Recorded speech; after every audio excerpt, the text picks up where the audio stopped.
ایک مشہور بزرگ تھے۔ ان کے پاس ایک دفعہ ایک طالب علم آیا جو دینی علوم سیکھتا رہا۔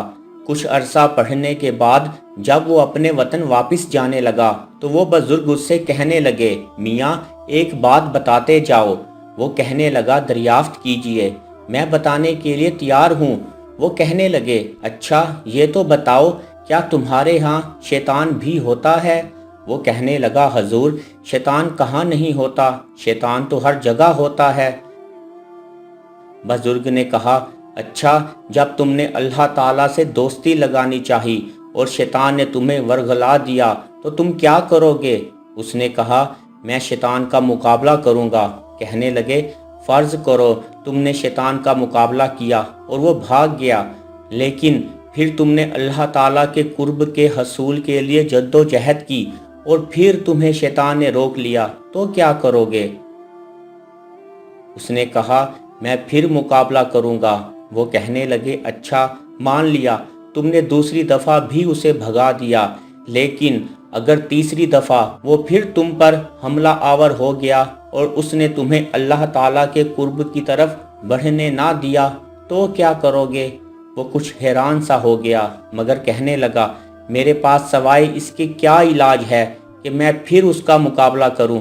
وہ کہنے لگے، اگر ساری عمر تم شیطان سے مقابلہ ہی کرتے رہو گے تو اللہ تک کب پہنچو گے؟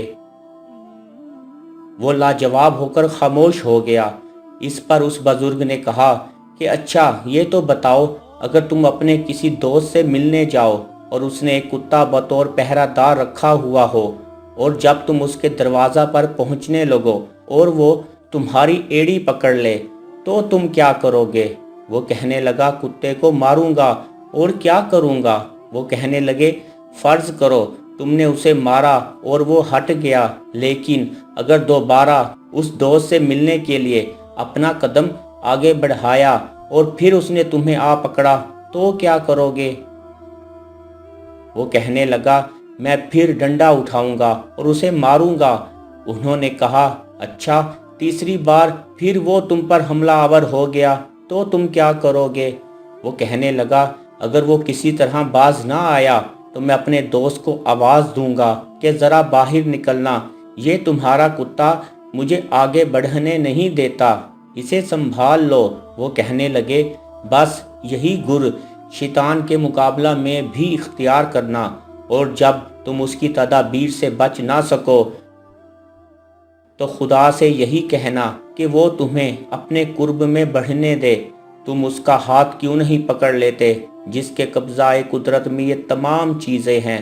اگر تم اس سے دوستی کر لو تو تمہیں ان چیزوں کا کوئی خطرہ نہ رہے گا اور ہر تباہی اور مصیبت سے بچے رہو گے۔ یہی علاج ہے شیطان سے بچنے کا۔